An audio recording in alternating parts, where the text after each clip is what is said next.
বকুৰ ডিলিংগাত শ্ৰী শ্ৰী লাঙাবুঢ়া মন্দিৰৰ আশ্ৰিত গয়ান ৰাইজৰ বাৰ্ষিক লাঙা পূজাৰ আয়োজন।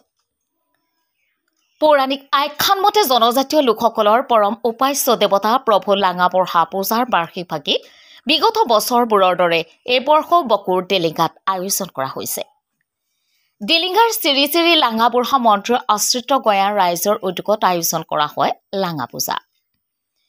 উল্লেখ্য যে জনজাতীয় সমাজৰ উপাস্য দেৱতা লাঙাবুঢ়াৰ বাৰ্ষিক পূজাভাগী আয়োজন কৰিবলৈ গঠন কৰা পূজা আয়োজক সমিতিৰ সভাপতি ভোলা ৰাভা, উপ-সভাপতি ৰবিৰাম ৰাভা, সাধাৰণ সম্পাদক বীৰেন ৰাভা আৰু সহকাৰী সম্পাদক যুধিষ্ঠিৰ ৰাভাই জনোৱা অনুসৰি 1981 চনৰ পৰা আজিলৈ 44 বছৰে ধৰ্মীয় পৰম্পৰাৰে পালন কৰি অহা হৈছে পূজাভাগী।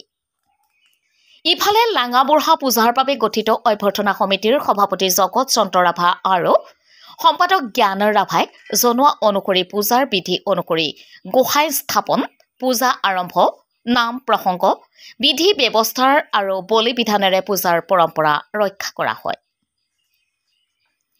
ইফালে দিনৰ ভাগত পূজাৰ ৰীতি নীতি পালনৰ পাছত সন্ধিয়া সাংস্কৃতিক মঞ্চ আনুষ্ঠানিকভাৱে উদ্বোধন কৰে জনপ্ৰিয় যুৱ নেতা তথা ৰাভা হাছং সাহিত্য সাহিত্য পৰিষদৰ খলিহা কোঠ পৰিষদীয় সমষ্টিৰ নিৰ্বাচিত সদস্য নগৰমল স্বৰ্গীয়াৰীয়ে। বকুৰ পৰা Dhanmoni Medhi report, MT news.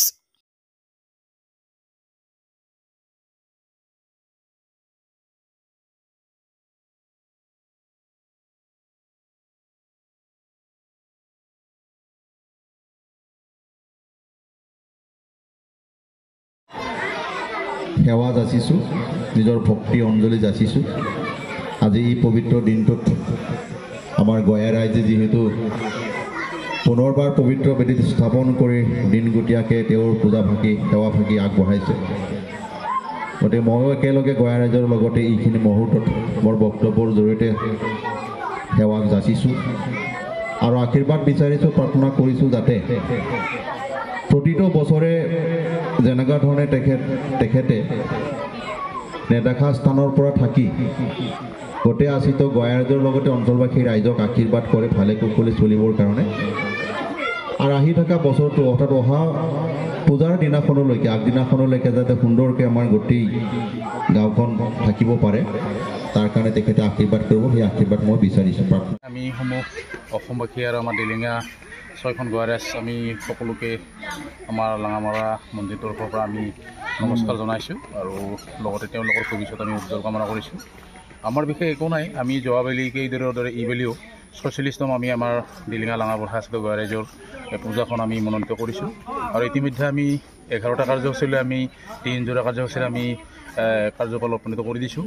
ইতিমধ্যে আমাৰ মাজত উপস্থিত হ'ব আমাৰ মঞ্চ বোধ হিচাপে আমি আমন্ত্ৰণ জনোৱা আমাৰ নগৰমল স্বৰ্গীয় ডাঙৰীয়া। তেখেতে কিছু সময় আমাৰ মাজত আহি পোৱাৰ পিছত তেখেতে আমাৰ মঞ্চ মুকলি কৰিব আৰু মঞ্চ মুকলি কৰাৰ লগে লগে আমাৰ যি গাঁৱলীয়া আমাৰ ল'ৰা ছোৱালীবিলাকৰ নৃত্য আছে আমি সেইবিলাক আমি উপনীত কৰিম আৰু আমাৰ ইতিমধ্যে আমাৰ দিনজোৰা কাৰ্যসূচীৰে আমাৰ বহুত দূৰ দূৰণিৰ পৰা ভক্তপ্ৰাণ ৰাইজ আহিছিল।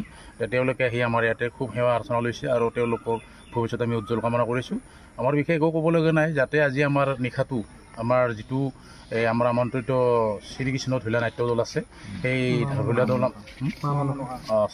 মা মনসা নাট্য দল আছে, তেওঁলোকে আহি পোৱাৰ লগে লগে আমি তেওঁলোকৰ নাট্য দল আমি আৰম্ভ কৰিবৰ কাৰণে আমি অনুৰোধ জনাম আৰু সমূহ ৰাইজে আহি যাতে আমাক ভাল দিহা পৰামৰ্শ দিয়ে আৰু শান্তি শৃংখলা বজাই ৰাখি যাতে আমাৰ কাৰ্যসূচীটো উপনীত কৰে। আমাৰ এইখিনি ক'বলগীয়া বিশেষ একো ক'বলগীয়া নাই।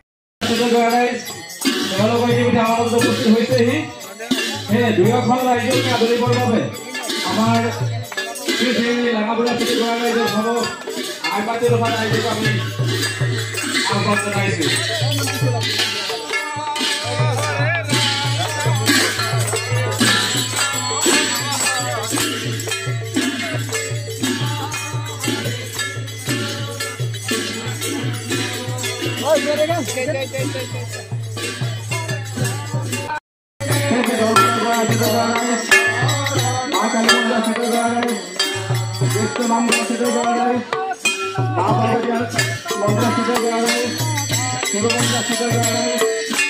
গণেশ পঞ্চায়েত আমাৰ আমন্ত্ৰণ ৰক্ষা কৰিছোঁ আৰু এই আমন্ত্ৰণ ৰক্ষা কৰাৰ পৰিপ্ৰেক্ষিতত আমি আমাৰ